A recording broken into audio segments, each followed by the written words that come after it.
Hey everybody, I'm Alan with Bricks and Blocks Gaming, and this video is all about the bases in Frostgrave. And as someone who's played Frostgrave since 2018 and played base since I was 17, I figure I'm a good authority for helping your wizard decide where in the frozen city they should be standing when they tell their warband all this base are belong to us. I'll be discussing the bricks and blocks of all 8 bases in the game, giving some suggestions for how to make good use of them, comparing them against each other, and giving my opinion about which base is best.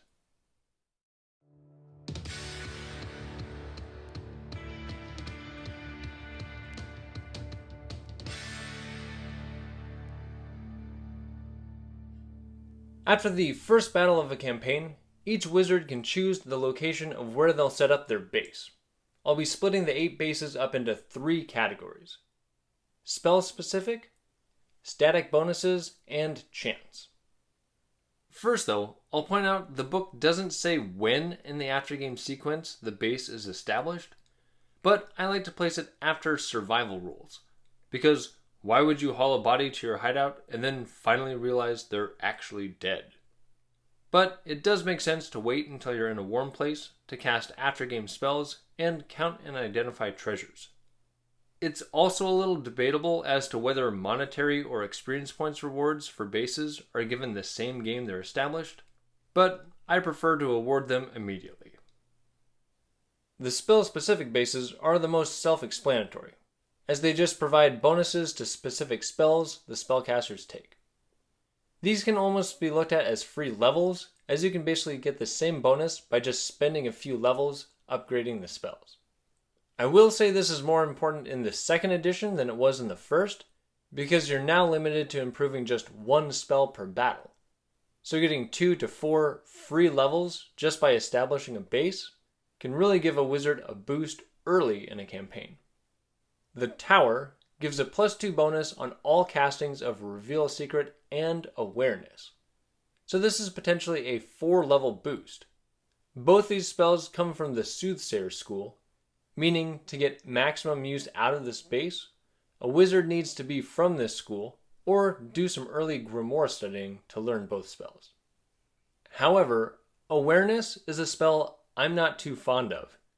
If the spell itself gave a bigger bonus to one initiative roll of the caster's choosing, rather than a static +2 improvement to all of them, it'd be a much better spell, as the unpredictability of who will have the initiative can throw off an opponent's strategy more than just assuming and planning for the aware wizard to go first each round, which then becomes a bonus to that opponent if they happen to win the initiative roll. Reveal Secret, though, is a spell I really like that can improve the chances of finding something good during post-game treasure rolls. It is an out-of-game spell, so this bonus will only affect 1 wizard and 1 apprentice roll at the start of each game. But I think the Tower can be a decent choice if Reveal Secret is going to be a major part of a wizard's strategy. For some suggestions on how to maximize this base, check out my Soothsayer Wizard build video that attempts to champion this hideout. The Crypt also improves 2 spells that both come from the same school, each by +2. So again, a possible level gain equivalent of +4. Raise Zombie is a commonly selected out-of-game spell, but can also be cast in-game, which means this bonus has the potential to impact more rolls than the Tower. Animate Skull isn't one of my top picks for a Necromancer, but needing to roll just a 6 to cast it with this base makes it the easiest to cast spell early in a game, which is great at a time when many spells are difficult to cast. Since I think many Necromancers can make good use of both of these spells, and because it's really thematic, I think this is a great base for Necromancers. And similar to the Tower and Reveal Secret, the Crypt is decent for any wizard that has Raise Zombie as a main part of their strategy. And probably even better, since it's a spell that will often get cast multiple times in a game. The last spell-specific base is the Temple. This one is unique because it has an additional benefit, only affects 1 spell, Miraculous Cure, and the bonus it gives is +3 to the rolls. The problem with this only affecting Miraculous Cure is that spell can only be cast by wizards, so this only improves one roll each game. Also, considering some of the other Thaumaturge spells in the game, Miraculous Cure is a spell I'd likely only learn if I happen to find a grimoire for it. The spell is versatile with helping with permanent injuries and badly wounded or dead allies, but even with the +3 bonus, the roll needed for an in-school Thaumaturge is still a 13 or higher, and likely will fail at the times it's really needed. And an inn, mentioned later in the video, may be a better hideout to consider if you're worried about losing badly wounded soldiers. The temple also gives a 25% chance of finding a free healing potion, which can be given to a figure or sold as normal after a game for 50 gold crowns.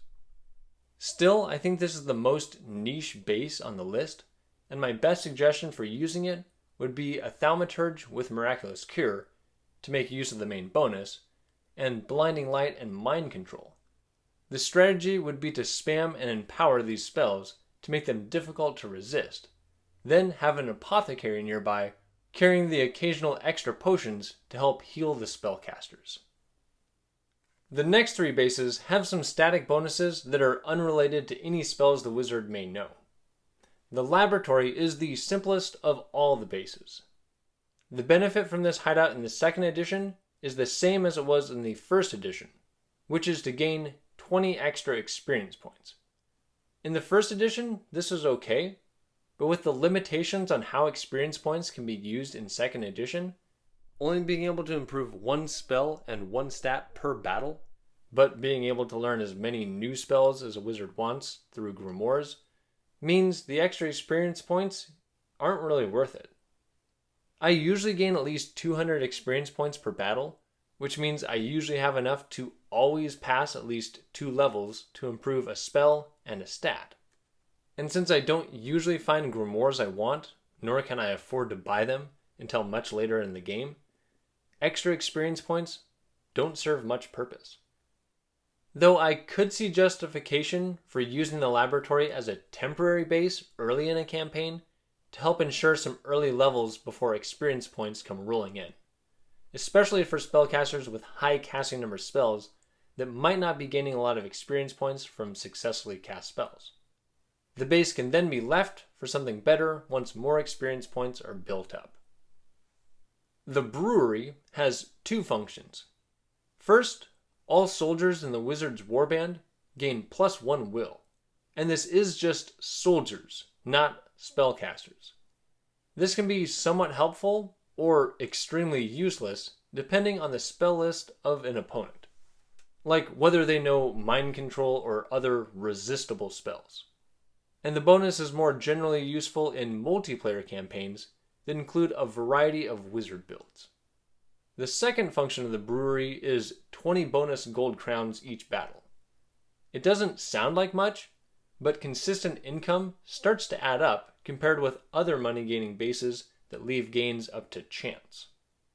The inn allows a warband to have a 9th soldier in their warband, though one of their 9 soldiers must stay at their base each game. Since soldiers that roll the badly wounded result from a survival roll are forced to sit out a game, I tend to just fire and then rehire my wounded soldiers. This does get expensive, but it beats starting a battle short-handed. Depending on how violent your battles get, it could be pretty common to end up with badly wounded soldiers after each battle, which means this base could save 50 to 125 gold crowns each game by selecting the wounded soldier to be swapped out while another is swapped in. And this could lead to some major savings over the course of a campaign.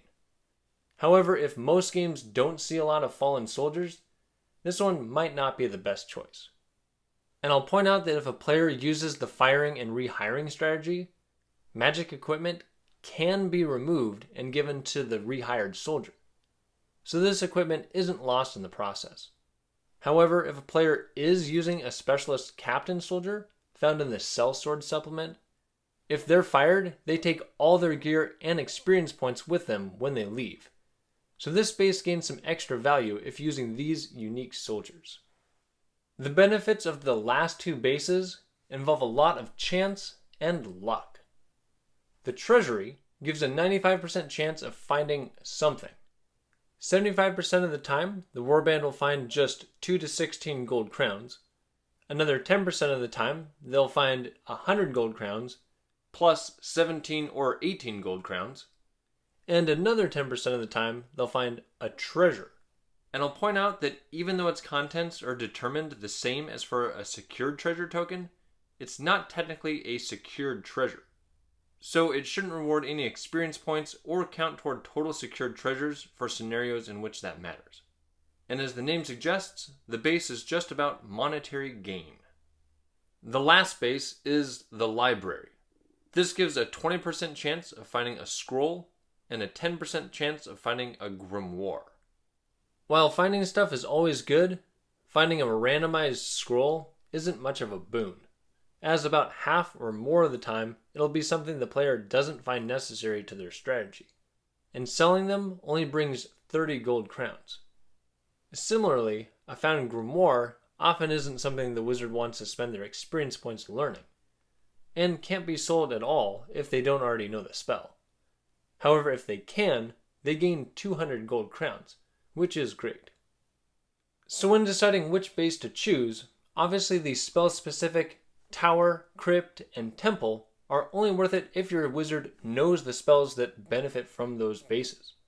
With the Temple being the most niche, the Tower being okay for any wizard that knows Reveal Secret, and the Crypt being okay for any wizard that knows Raise Zombie, but really useful for a lot of necromancers.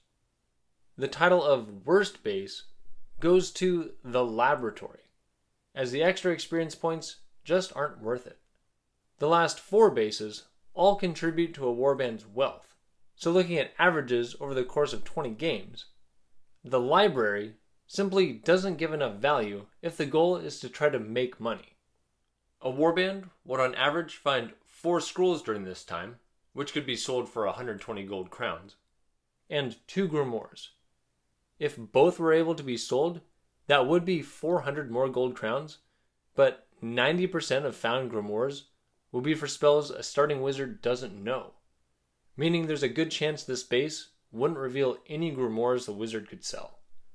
So this base should only be selected if a player really likes random scrolls, or is betting against the odds of stumbling across a grimoire they really want.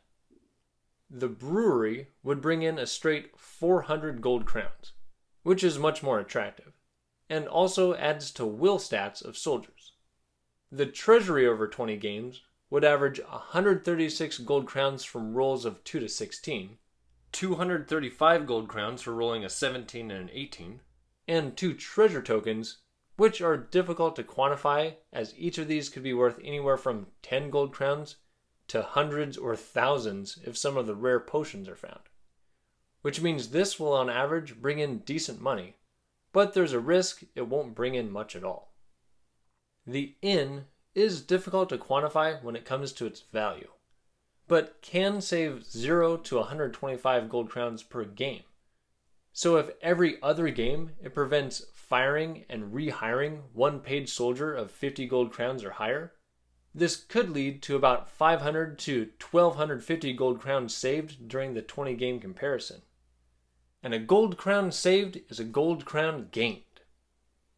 Also, the inn can be invaluable for warbands with captains. So to sum up the money-making bases, if you want consistent, steady income, or if you're facing opponents that use spells that need to be resisted, the Brewery is the way to go. But if you don't mind gambling and don't need the boost to the will stat, the Treasury will likely bring in more wealth. And who doesn't like the idea of a potential extra roll on a treasure chart? The inn, though, really surprised me.